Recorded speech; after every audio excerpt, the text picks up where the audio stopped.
Hey everybody, it's the Boss Lady here, coming to you from my vehicle. And as you can see, I got the black string on, so you know what that means. But after doing my video yesterday about happiness, I got to thinking. And I don't know, I'm fixing my nails, so that's why I'm not looking at the camera. So I got a couple nails I got to fix. But anyway, I got to thinking, we always get to a point in life where we can be at our most happiest moment, you know what I'm saying?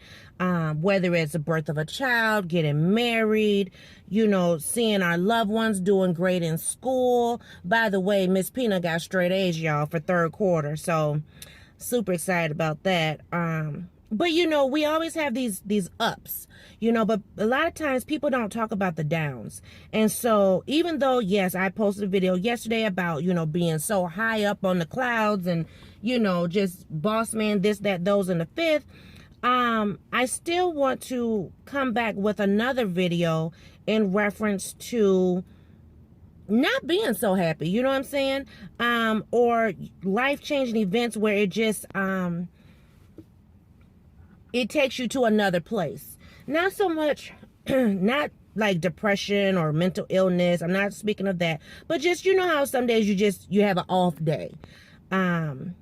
Yesterday was phenomenal for me. I mean, spending time with my husband, doing stuff that we enjoy, and just having so much fun, and I just kept saying, oh, if we did one more thing, that would just top it off. I just kept saying, oh, let's do this. Oh, let's do that, Like Sunday, we had a great day going out for ice cream with Miss Peanut, and, it's the little things for me that just makes me so happy. But then it's also some little things that make me sad. And so, and I've talked about, losing my good friend from work, Rita, which to this day, I still keep her obituary and stuff in my car. I don't know why, because I have a Bible at home, and it houses like every funeral obituary I've ever been to or memorial service. And I have yet to put hers in there. I don't know why, but it's just like, I feel like I need my guardian angel with me. Not to say that other loved ones aren't my guardian angels, but it's just something special right now that I'm just not ready to lose her and let her, I guess you would say, let her go. Well, anyway, speaking about, just being down, losing loved ones and stuff. Yesterday, after having such a great day, great day with Boss Man, picking up Miss Peanut, great day with her, homework, she's jamming on her homework and getting her grades, and her grades were awesome. Sitting there just on top of the world. We end up going to Walmart, and I didn't buy anything, but Boss Man wanted to go to this Walmart that Peanut and I went to Friday, and so we took him out there, and everything was good. And then I got a text message from my mom letting me know that her and my dad had got some sad news. And I'm just like, okay. And I thought it was weird that my mom would text me, especially because, I mean, we're type of family, something going on, we're like, call me, we're type of women, don't text me, don't email me. There's something going on, you need to call me, let me know, right? So I thought that was quite strange. And then I thought, well, did I tell her I was going to Walmart? Maybe that's why she's not trying to disturb me. I couldn't figure out what it is, why mom would text me saying she found out something sad and to not tell me what it was. Well, I found out what it was. And I haven't really spoke about this on my channel. I didn't really want to go into detail about this on my channel. I kind of alluded to it in a few different, I would say, like Sunday vlogs or whatever, in reference to like church and my pastor, or the pastor of the church. He's not my pastor, but anyway, I would say about 12 to 13 years ago, we had got a new pastor at our church, and because at the time I was a full-fledged member of the church, and so I was super excited, because I was I would say in my prime, you know, and I was excited. I was able to vote on who was going to be our pastor, and we had this big search committee. And for those who don't know about this type of stuff, you can turn the video off. That's fine.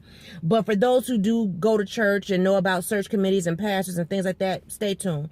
So anyway, we had lost our pastor. He had moved back to Michigan, and so we went like, I think 2 years or at least a year for sure with just interim preachers until, the search committee found some finalists. Well, then it came down to the final two. They did their trial sermons, and then it became, okay, the vote has to go before the church. Anyone who is a full-fledged member can vote for this person. I was super excited. I mean, at this point in my life, I was on cloud nine. I hadn't gotten married yet, but I was with the man of my dreams, beautiful daughter, had a house. I'm there. Everything was lined up with the Lord, and, I was still going through some struggles, but, God had my back.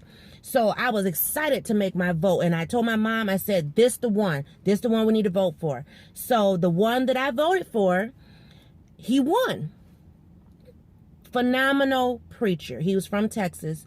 And, he had a wife and 2 kids and just beautiful preacher. He was young enough. He was older than me, but young enough where he could still have that good fire and win souls and get the young people excited for the Lord. But he was also old enough where he could still win the souls of our elders. So all was well. All was going good. I think he was pastor barely a year, until some controversy popped off or whatever. At least that's what was told to me. And the elders ran him from the church. And then by doing that, they called in the other finalist, who is now the pastor of the church. And I say the pastor of the church because I am not a member of this church. My parents are. I chose to leave. And I'm not going to get into why I left and all that stuff, whatever. Anyway, when the pastor that I chose, was ran off or whatever, I still said, that's my pastor. No matter what church I go to, no matter who is the head of the leadership, my pastor is none other than Benjamin C. Smith from Texas. Well, over the years, he was like my spiritual guidance counselor, and not like what you see in the movies where, oh, he's your spiritual counselor, huh? He doing something else. No, he was a true man of God, loved his wife, loved his children. When his parishioners, or I guess what you call it, patron, or us, the sheep of the flock, when we had issues, he would talk with us. And I had some issues going on. So like I said, I was getting to a point in my life where everything was where it should be, but I still had some struggles, And so I talked with him about that, even struggles with work and supervisors or whatever. And I remember him telling me, sometimes when you're in a predicament or in a situation, you are the only Bible that they can read. So you need to govern yourself accordingly. Because I was like mad, angry, because I still, I wasn't to that point yet of being able to move past it without being so angry. Well, okay. When he left, I still kept in contact with him. I had his email, and I from time to time talk to you, you pray with me, send me scriptures, and he would do that. And, when my husband and I got married, he gave me all kinds of advice and stuff. It was just awesome.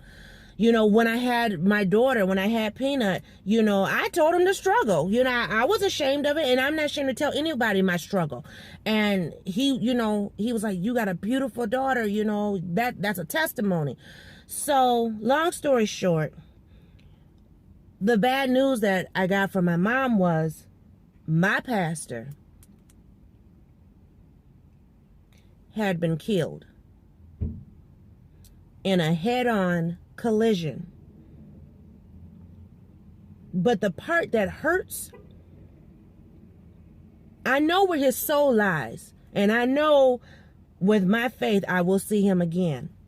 But the part that hurts, and I'm not gonna cry, is that this didn't just happen like yesterday. It didn't happen last week. I am just now finding out that my pastor is dead and gone just yesterday. But my pastor passed away July of 2015. So that hurts. That hurts. He was only 50 years old.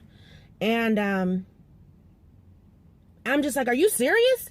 You know, because when my mom told me, you know, she said, you know, Reverend Smith was killed in a head-on collision, blah, blah, blah. And so, you know, I know a few Reverend Smiths. You know, my father, my birth father's old pastor, his name was Smith, and he was killed by a train.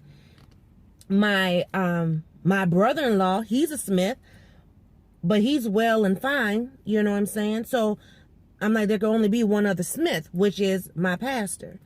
So I asked Mom, because like I said, I was in the store, so I didn't want to call her at that point, because at that point, the blow had already been given, so there was no sense in getting on the phone. But I just asked her, are you talking about my pastor? My pastor.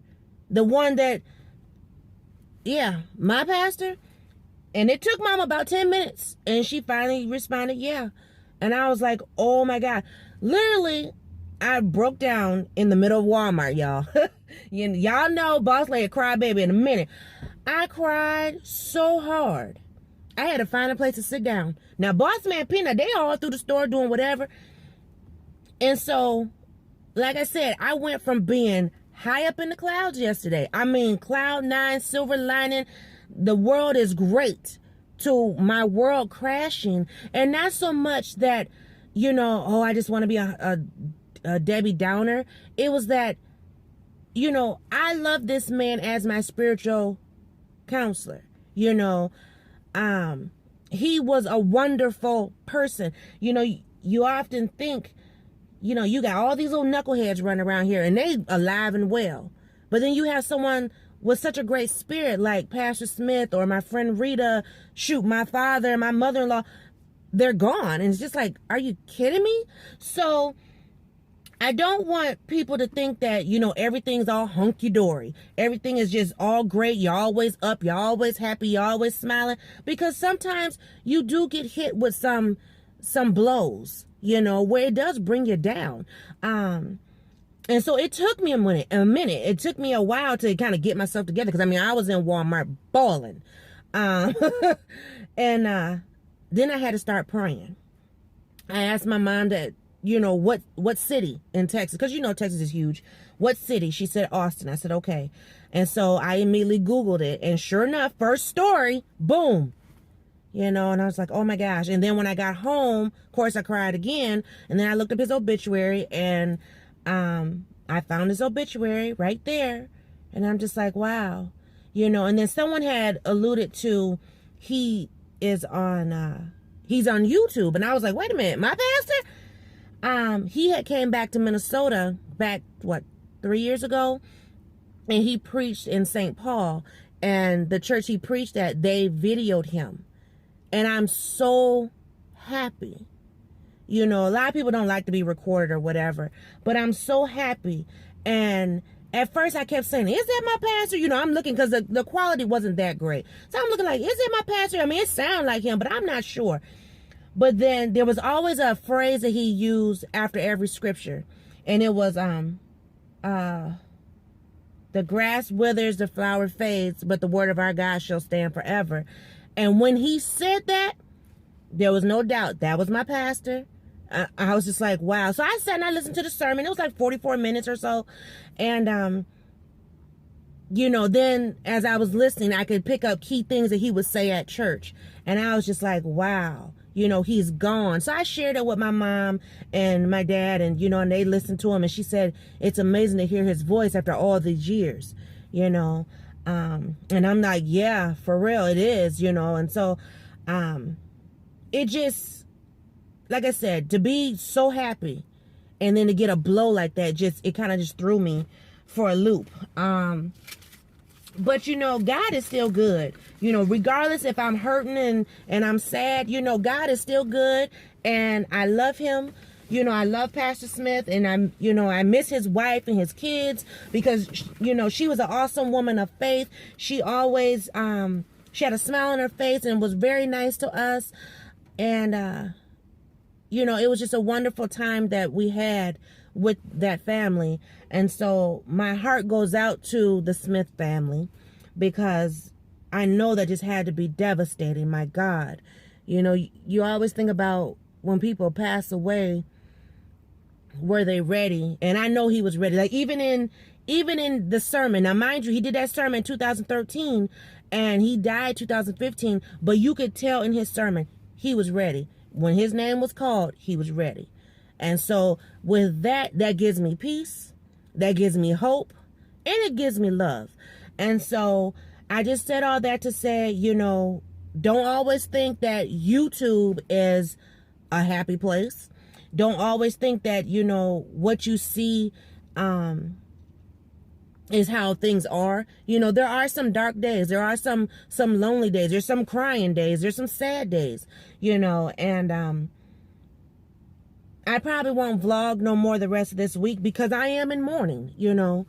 And I'm going to take this time to reflect and just get myself aligned with where I need to be. So I just wanted to bring that to you guys, and I hope you have a great day. Have a great rest of the week, and I will see you all in a new video. Bye-bye.